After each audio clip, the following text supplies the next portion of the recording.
All right, so now we'll start talking about what's done to the BSP 18 Sti. Everything's been done to it, like I said before. Forgot to mention in the prior video, it does have a BSP built forged long block, Sains rods, 10-to-1 CP pistons, Gates timing belt kit, stock size valves in the heads, but I worked them over a little bit to spin a little better than they did when I got them. Mostly about 6-7 hours with some steel wool, and now the motor has 15,000 miles on it. Doesn't burn a drop of oil, so you know she's running great. Anyway, let's start about talking what's been done to the top side of this motor. So we got all of this is BSP sourced, by the way, so I try to find the best parts and then I go find them wherever they be made around the world and I order them. So both myself and BSP customers get the absolute highest performance products they can get at a great price. So we got a dry flow air filter. It is the most porous to air filter I've found.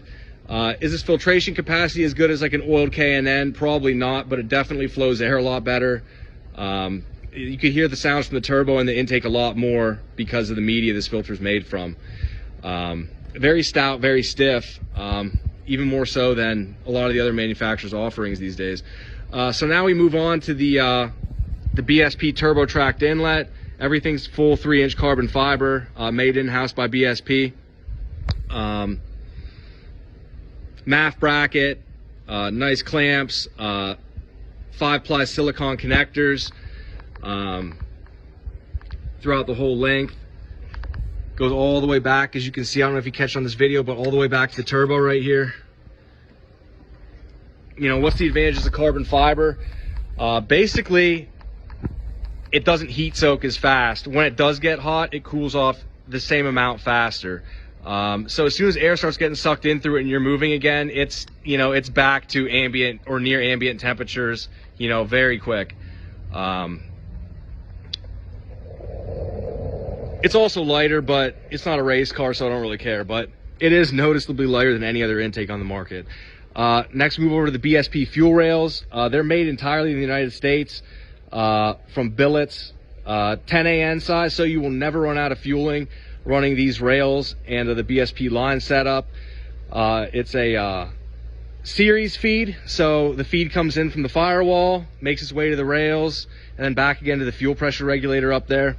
The advantage of series is, and particularly the BSP rails, is that the inside diameter here, along with the hose going to the other rail, it's all the same. It's 10 AN, so the entire rail gets that pressure. So you're never going to have the pressure deviations like you see in a parallel feed setup. Also, some of the other setups that run 6 AN, 8 AN feeds between the rails, they can run into issues too. With this, you know, fluids are incompressible. This side sees the same pressure basically instantaneously when that side sees it. So there's really not a lot of the fueling related issues with seeing little things like random knock and stuff like that. It just doesn't happen, and the car likes it more. Anyway, move over here. You might say, what's this blue line? This is the water meth line. It's running volute into the turbo. With the intake on this car, spool would never be an issue, but this helps it spool even faster. There basically is no spool on this vehicle now. So, you know, you hit 30 pounds of boost almost instantaneously. I'm running around 33 pounds of boost from a VF42, and there's no waiting. It just happens. Filled her up with Alisyn Prodrive. I'm a dealer. I've been obsessed with oil for a very long time, probably ever since I had my first Subaru back in 2007, and ran it back then, and started running it again in this car. It's great oil. It's super slick. The additive package isn't found in any other brand of oil. It's pure race stuff, really. It's pricey. I sell it for $55 a gallon. But, you know, your motor, especially EJs, they're sort of loud. When you run this oil, the motor quiets down. You know, you'd think you're driving a Cadillac or something like that. The only thing you hear is the injectors ticking and maybe the belts, but you don't hear the cylinders, you don't hear the crank, you don't hear anything. There's no noise if your motor's in good shape. Moving over now, we got the big BSP top mount intercooler, 5.5 inch core, I believe, on this unit. Same thing that a lot of the other manufacturers sell, or and sellers sell here in the United States. I source these myself, so I can afford to offer them a little bit of a discount compared to what they can, but it's the same unit. Very stout, much more so than the stock unit. Moving over here, we got the shark nozzle for the Nitrous Express water meth or Nitrous Kit. I'm running a 35 shot on it right now just to spool the turbo if it doesn't even need it, but I still am. Eventually, we're going to be doing a port nitrous injection here, down here, right in the TGVs. Still deciding whether I want to run methanol in the wet kit or gas. So that's going to be an investment in another tank back there in the trunk if I want to run methanol in it. It don't matter to me. It's just something to occupy time. Now we got the vacuum block. Almost forgot. This is a very nice part to run. BSP sells this as a kit for $150 with all the hoses and lines pre-cut. Basically, the entire vacuum source from the motor is sourced from a single source right here, versus with stock it comes out of the left side of the intake manifold, the right side, underneath, upside down, you know, forwards and backwards. And this basically just guarantees that the blow-off valve, the fuel pressure regulator, the map sensor, everything runs off the same vacuum. So with the other setup, there can be slight deviations based on where the venturis are placed in the intake manifold and the stock setup. So this just basically evens out your fueling. So as soon as the blow-off valve goes off, your fueling stops. You don't run into that, you know, issues people say you have with a MAF-based tune and a blow-off valve.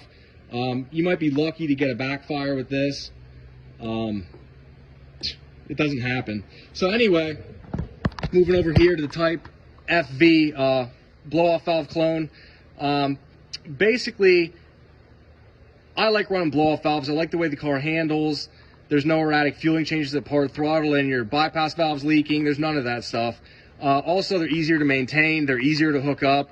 And I do like the blow-off valve sound, so that's why I run these. Moving over here, here's the Nitrous Express Proton Plus solenoid box that contains your solenoids for your fuel supply and for your nitrous. So basically what the solenoids do is they keep it closed so no fuel's leaking into your intake manifold or wherever else you may have your line sourced to, or nitrous. So as soon as those solenoids click over though, the flow's opened up and then you're getting that full hit of nitrous and fuel. Here we got a Pqi Fuel Regulator, 8A in size on the return, which is what I was looking for right from the factory. This is a great unit. BSP sells these as well. You know, this is good for at least, you know, 600, 800 horsepower. It's the same basic thing as an aeromotive unit. All the lines in the BSP kit are braided. If you want it to be ethanol capable, let me know, and I'll use some PTFE lines and fittings. Jacks the price up, we're probably 150 bucks. But you know, that's not much if that's what you want to run. Same fuel rail over here. And then we have the we have quick connects, which allow you to take, you know, everything off again just that easy. You know, this just, you know, it just pops right off.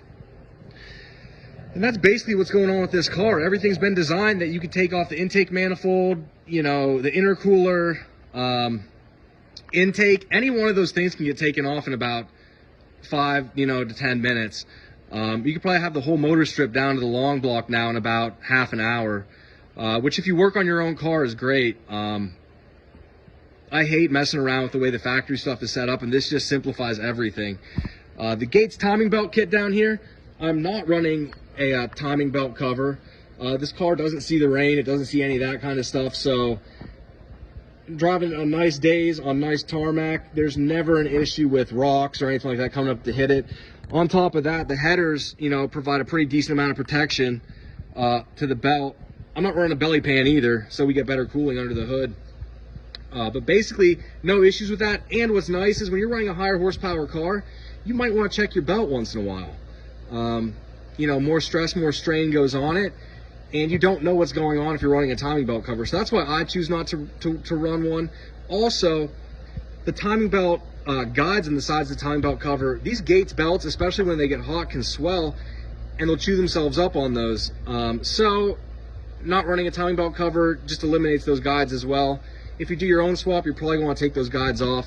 I do have the stock main guide here on the crank for the timing belt, but I think that if it connects with that, you have bigger issues. So, you know, you might as well say goodbye to your motor.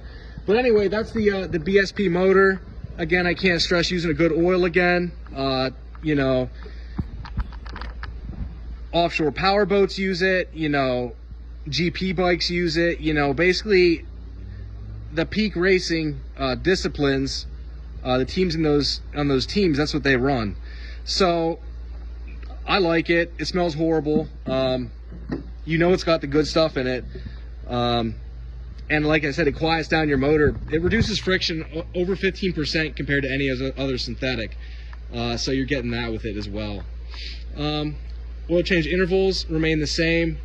I always change mine at 1500, 2000 just because this is my baby. It's not a daily and I always want it to be in peak operating condition, but I would stretch that oil out to 6,000 miles. You might want to do a filter change. The owner of the company actually started using this oil back in the 90s, and he ran the same oil in his Lincoln Mark 10.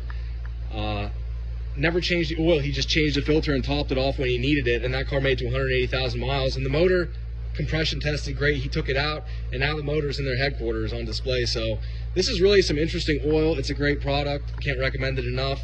Probably the cheapest insurance you can get for your car. Hope everyone's having a great day. Hope you like the videos. Stay tuned for more. When I have time, I'll make another update, show you guys what's going on in the trunk with the 14-pound nitrous bottle, 5-gallon water meth kit, and also some of the interior stuff that I did. Right now I'm putting LEDs all over it so it glows nice at night. Gonna do a nice underglow kit and probably light up the engine bay as well. So thanks for watching.